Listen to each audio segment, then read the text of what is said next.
Big breaking, মেসিকে মাটির সাথে মিশিয়ে দেব হুঙ্কার দিয়েছে ইংল্যান্ড। ইংল্যান্ডের হাতে কেন বিশ্বকাপ দেখতে চান ট্রাম্প প্রশাসন? সুখবর ব্রাজিল সমর্থকদের, 2030 বিশ্বকাপে খেলার ইঙ্গিত দিলেন নেইমার। বিদেশি লীগ থেকে কেন নাম সরিয়ে নিলেন লিটন দাস? বিশ্বকাপে গোল্ডেন বুট, গোল্ডেন বল জিতলে কত টাকা পান ফুটবলাররা? বিস্তারিত জানতে ভিডিওটিতে লাইক দিয়ে না টেনে শেষ পর্যন্ত দেখুন। বিশ্বকাপে সেমিফাইনালের মতো গুরুত্বপূর্ণ ম্যাচে বুধবার মুখোমুখি ইংল্যান্ড বনাম আর্জেন্টিনা। 24 বছর পর বিশ্বকাপে একে অপরের মুখোমুখি হচ্ছে দুই দল।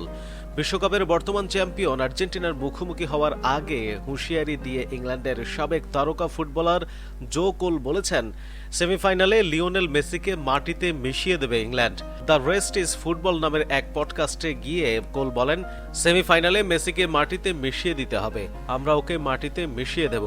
এ সময় পডকাস্টে উপস্থিত ইংল্যান্ডের সাবেক ফুটবলার মিকা রিচার্ডসন বলেন, তুমি এরকম কথা বলতে পারো না। জবাবে কোল বলেন, 100 বার বলতে পারি। ইংল্যান্ডের সাবেক উইঙ্গার আরও বলেন, এখনই বলে দিচ্ছি ইংল্যান্ড বিশ্বকাপের ফাইনাল খেলবে। আমাদের যা গতি আছে তার মোকাবেলা আর্জেন্টিনা করতে পারবে না। ওরা পিছিয়ে থাকবে, দাঁড়াতে পারবে না। আমি এখন থেকে সেটা বুঝতে পারছি। আর্জেন্টিনাকে হুঁশিয়ারি দিয়েছেন ইংল্যান্ডের সাবেক তারকা ওয়েন রুনি। তিনি বলেন, রক্ষণের ক্ষেত্রে আর্জেন্টিনার দুর্বলতা হতে পারে। ও রক্ষণকে সাহায্য করতে নিচে নামে না। বিশ্বকাপের সেমিফাইনালে একজন শুধু আক্রমণে থাকলে হবে না, প্রয়োজনে তাকে নিচেও নামতে হবে। জুড বেলিংহাম এবং হ্যারি কেন যে কাজটা করে, কিন্তু মেসি করে না। একে রক্ষণের লোক কমতে পারে, তাতে হারতেও পারে আর্জেন্টিনা। রুনি আরও বলেন, সামান্য সুযোগ থেকেও গোল করার ক্ষমতা মেসির আছে, কিন্তু যেমনটা এবার বেলিংহ্যাম করছে, গুরুত্বপূর্ণ সময়ে ও সঠিক সিদ্ধান্ত নিতে পারে।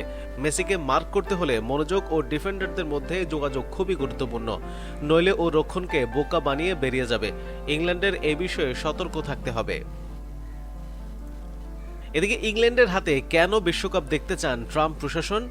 2026 বিশ্বকাপের অন্যতম আয়োজক যুক্তরাষ্ট্র নিজেদের অভিযান শেষ করেছে শেষ 16তেই। বেলজিয়ামের কাছে হেরে বিদায় নেওয়ার পর এবার ইংল্যান্ডের হাতে শিরোপা দেখতে চান মার্কিন প্রেসিডেন্ট ডোনাল্ড ট্রাম্পের প্রশাসনের বিশ্বকাপ বিষয়ক প্রতিনিধি অ্যান্ড্রু জুলিয়ানি। ব্রিটিশ সংবাদ মাধ্যম ডেইলি মেইলকে দেওয়া সাক্ষাৎকারে জুলিয়ানি বলেন, যুক্তরাষ্ট্র যদি নিজেদের 250তম স্বাধীনতা বার্ষিকীতে বিশ্বকাপ জিততে না পারে, তাহলে সেই ঐতিহাসিক বছরে ইংল্যান্ডের যুক্তরাষ্ট্রের মাটিতে ট্রফি জয়ও স্মরণীয় একটি গল্প হয়ে থাকবে। ইংল্যান্ডের দীর্ঘদিনের শিরোপা খরার প্রসঙ্গ টেনে তিনি বলেন, প্রায় 6 দশক ধরে দলটি বিশ্বকাপ জিততে পারেনি, তাই এবার তারা শিরোপা জিততে পারলে সেটি হবে বিশেষ এক অর্জন। তার বিশ্বাস, বর্তমানে টিকে থাকা দলগুলোর মধ্যে ইংল্যান্ড অন্যতম শক্তিশালী এবং তাদের চ্যাম্পিয়ন হওয়ার যথেষ্ট সম্ভাবনা রয়েছে। জুলিয়ানির ভাষ্য অনুযায়ী, প্রেসিডেন্ট ডোনাল্ড ট্রাম্প নিয়মিতই ইংল্যান্ড অধিনায়ক হ্যারি কেইনের পারফরম্যান্সের খোঁজ রাখেন। সম্প্রতি নিজের সামাজিক যোগাযোগ মাধ্যমে ট্রাম্প কেইনকে দুর্দান্ত খেলোয়াড় এবং অসাধারণ মানুষ বলে প্রশংসাও করেছেন। ট্রাম্পের ফুটবলের প্রতি আগ্রহের পেছনের কারণ ব্যাখ্যা করতে গিয়ে জুলিয়ানি জানান, কয়েক বছর আগে ট্রাম্পের সঙ্গে গলফ খেলেছিলেন সাবেক ইংল্যান্ড তারকা ওয়েন রুনি। তার মতে, ট্রাম্প ফুটবল সম্পর্কে ভালোই ধারণা রাখেন, আর ছেলে ব্যারন ট্রাম্পের ফুটবলের প্রতি আগ্রহ এক্ষেত্রে গুরুত্বপূর্ণ ভূমিকা রেখেছে। হ্যারি কেইনের গুরুত্ব তুলে ধরে তিনি বলেন, ইংল্যান্ডের সর্বোচ্চ গোলদাতা কেইনই দলের সাফল্যের অন্যতম প্রধান ভরসা। পাশাপাশি জুড বেলিংহামকেও তিনি দলের অন্যতম গুরুত্বপূর্ণ খেলোয়াড় হিসেবে উল্লেখ করেন এবং দুজনকেই অসাধারণ অ্যাথলেট বলে অভিহিত করেন। ইংল্যান্ড দল সম্পর্কে নিজের মূল্যায়ন জুলিয়ানি বলেন, দলটি বেশ ভারসাম্যপূর্ণ। তার মতে, খেলোয়াড়দের আত্মবিশ্বাস ধরে রাখতে হবে এবং কোচকে তাদের বিশ্বাস করাতে হবে যে বিশ্বকাপ জয়ের সামর্থ্য তাদের রয়েছে। জুলিয়ানির এমন মন্তব্য ইতিমধ্যে আলোচনার জন্ম দিয়েছে। এদিকে ট্রাম্পের প্রশংসার প্রতিক্রিয়ায় কেইনও তাদের একসঙ্গে গলফ খেলার পুরনো স্মৃতির কথা স্মরণ করেছেন।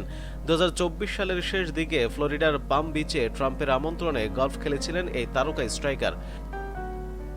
অন্যদিকে ব্রাজিলের জন্য সুখবর, 2030 বিশ্বকাপে খেলার ইঙ্গিত দিলেন নেইমার। বিশ্বকাপ জয়ের স্বপ্নটা নেইমারের কাছে যেন এক অপূর্ণ অধ্যায়। 4টি বিশ্বকাপ খেলেও যে ট্রফিটি ছুঁয়ে দেখা হয়নি, সেটি আবার ফিরিয়ে আনলো একটি কৃত্রিম বুদ্ধিমত্তা এআই নির্মিত ভিডিও। আর সেই ভিডিও দেখে আবেগ চেপে রাখতে পারলেন না ব্রাজিলিয়ান সুপারস্টার নিজেও। সামাজিক যোগাযোগ মাধ্যমে ভাইরাল হওয়া ভিডিওতে কল্পনার এক ভিন্ন জগৎ তুলে ধরা হয়েছে। সেখানে বিভিন্ন বয়সের নেইমার মুখোমুখি হয়েছেন নিজেরই আরেক সংস্করণের। উদ্দেশ্য একটাই, 2030 বিশ্বকাপে শেষবারের মতো মাঠে নামার সিদ্ধান্তে নিজেকে রাজি করানো। নেটসোল এআই নামের একটি অ্যাকাউন্ট থেকে প্রকাশিত ভিডিওতে দেখা যায় সান্তোসের জার্সি পরা ছোট্ট এক নেইমারের সামনে হাজির হন ভবিষ্যতের নেইমার। নিজেকে পরিচয় দেন ভবিষ্যতের তুমি হিসেবে। কথোপকথনের এক পর্যায়ে শিশু নেইমার জানতে চায় কত বছর বয়সে তারা প্রথম বিশ্বকাপ জিতেছিল। প্রশ্নটির জবাবে আবেগঘন কণ্ঠে উত্তর দিতে দেখা যায় প্রাপ্তবয়স্ক নেইমারকে, আমি এটা নিয়েই তোমার সঙ্গে কথা বলতে চেয়েছিলাম। আমরা জিততে পারিনি, আমি আমার সবকিছু উজাড় করে দিয়েছিলাম, আমার শেষ রক্তবিন্দু দিয়ে চেষ্টা করেছি কিন্তু পারিনি। একা আমার পক্ষে এটা কখনো সম্ভব ছিল না, আর সেই কারণেই আমি আজ এখানে এসেছি। আমার তোমার সাহায্য দরকার। তুমি কি চাও আমি শেষবারের মতো আরেকবার চেষ্টা করি? ভিডিওটির শেষ ভাগে হাজির হয় নেইমারের আরও একটি বয়স্ক সংস্করণ। তার হাতে দেখা যায় একটি বিশ্বকাপ ট্রফি, যেখানে খোদাই করা হয়েছে 2030। এরপর শিশু নেইমারের জবাবেই শেষ হয় ভিডিওটি, হ্যাঁ শেষবারের মতো আরেকবার বিশ্বকাপ জেতার চেষ্টা করো। ভিডিওটি প্রকাশের পর সেটিতে প্রতিক্রিয়া জানান স্বয়ং নেইমার। ইনস্টাগ্রামে তিনি ভালোবাসা ও আবেগ প্রকাশের 3টি ইমোজি দিয়ে মন্তব্য করেন। তার সেই প্রতিক্রিয়াই আরও বাড়িয়ে দেয় ভক্তদের আবেগ। প্রকাশের মাত্র 12 ঘন্টার মধ্যেই ভিডিওটি 3,30,00,000-এর বেশি ভিউ হয়। পাশাপাশি এতে জমা পড়ে প্রায় 37 লাখ রিয়াকশন, 1,90,000-এর বেশি মন্তব্য এবং 10 লাখেরও বেশি শেয়ার। অন্যদিকে বিদেশি লিগ থেকে নাম সরিয়ে নিলেন লিটন কুমার দাস। লঙ্কা প্রিমিয়ার লিগ এলপিএলে আসন্ন আসরে খেলা হচ্ছে না লিটন দাসের। জানা গেছে তিনি নিজের নাম প্রত্যাহার করে নিয়েছেন টুর্নামেন্ট থেকে। মূলত চোটের কারণেই খেলা হচ্ছে না তার। এর আগে এই বাংলাদেশি তারকাকে দলে ভিড়িয়েছিল এলপিএলের ফ্রাঞ্চাইজি গল গ্যালান্টস। যদিও টুর্নামেন্টে অংশগ্রহণের জন্য বাংলাদেশ ক্রিকেট বোর্ড বিসিবি অনাপত্তি পত্রও পেয়েছিলেন লিটন। এমনকি অধিনায়ক হলেও জিম্বাবুয়ের বিপক্ষে টি-20 সিরিজ না খেলে এলপিএলে যাওয়ার কথা ছিল তার। কিন্তু সবকিছু পরিবর্তন করে দিল অস্ট্রেলিয়ার বিপক্ষে তৃতীয় ওয়ানডে ম্যাচে পাওয়া চোট। অস্ট্রেলিয়ার বিপক্ষে টি-20 সিরিজ, পরে জিম্বাবুয়ের বিপক্ষে ওয়ানডে সিরিজের পরে এলপিএল থেকেও ছিটকে গেলেন এই উইকেট রক্ষক ব্যাটসম্যান। প্রসঙ্গত আগামী 17 জুলাই মাঠে গড়াচ্ছে শ্রীলঙ্কার ঘরোয়া এই টি-20 টুর্নামেন্ট। 8 আগস্ট পর্যন্ত হতে যাওয়া এই আসরে অংশ নেওয়ার কথা ছিল বাংলাদেশের 5 ক্রিকেটারের। সেখান থেকে সরে গেলেন লিটন। এবারের এলপিএলে খেলবেন সাকিব আল হাসান, তাসকিন আহমেদ, মেহেদী হাসান মিরাজ ও হাসান মাহমুদ। ড্রাফটের আগেই সাকিব ও তাসকিনকে দলে নেয় জাফনা কিংস। এদিকে বিশ্বকাপে গোল্ডেন বুট, গোল্ডেন বল জিতলে কত টাকা পান ফুটবলাররা? একজন ফুটবলার গোল করলেন, ম্যাচ জেতালেন, হাতে উঠল player of the match trophy, কিংবা পুরো আসরে আলো ছড়িয়ে পেলেন গোল্ডেন বুট, গোল্ডেন বল বা গোল্ডেন গ্লাভস। অনেকেরই হয়তো ধারণা এই ব্যক্তিগত পুরস্কারগুলোর সঙ্গে মোটা অঙ্কের চেকও মেলে, কিন্তু সত্যিটা জানলে কেউ কেউ অবাকও হতে পারেন। ফিফা বিশ্বকাপের সবচেয়ে মর্যাদাপূর্ণ ব্যক্তিগত পুরস্কারগুলোর একটির সঙ্গেও ফিফা সরাসরি কোনো অর্থ পুরস্কার দেয় না। 2002 সাল থেকে প্রতি ম্যাচের সেরা খেলোয়াড়কে দেওয়া হচ্ছে player of the match trophy, যা শুধুই সম্মানসূচক। একইভাবে গোল্ডেন বল, গোল্ডেন বুট ও গোল্ডেন গ্লাভ বিজয়ীরাও ফিফার কাছ থেকে আলাদা কোনো নগদ অর্থ পান না। সেক্ষেত্রে কারো কারো মনে এমন প্রশ্ন জাগতে পারে, এত মর্যাদার পুরস্কার জিতে তাহলে লাভ কি? লাভ তো আছেই। বিশ্বজুড়ে তারকা খ্যাতি, বাজার মূল্য বৃদ্ধি, বড় ক্লাবের আগ্রহ, স্পন্সরদের আকর্ষণ এবং বিভিন্ন পারফরমেন্স বোনাস, এসবই হয়ে ওঠে আসল জ্যাকপট। অর্থাৎ ট্রফি হাতে তোলার মুহূর্তে চেক না মিললেও সেই ট্রফি পরে এনে দিতে পারে কোটি কোটি টাকার নতুন সুযোগ। এবারে বিশ্বকাপে এখন পর্যন্ত সবচেয়ে বেশি 4 বার করে ম্যাচ সেরা হয়েছেন লিওনেল মেসি ও জুড বেলিংহাম।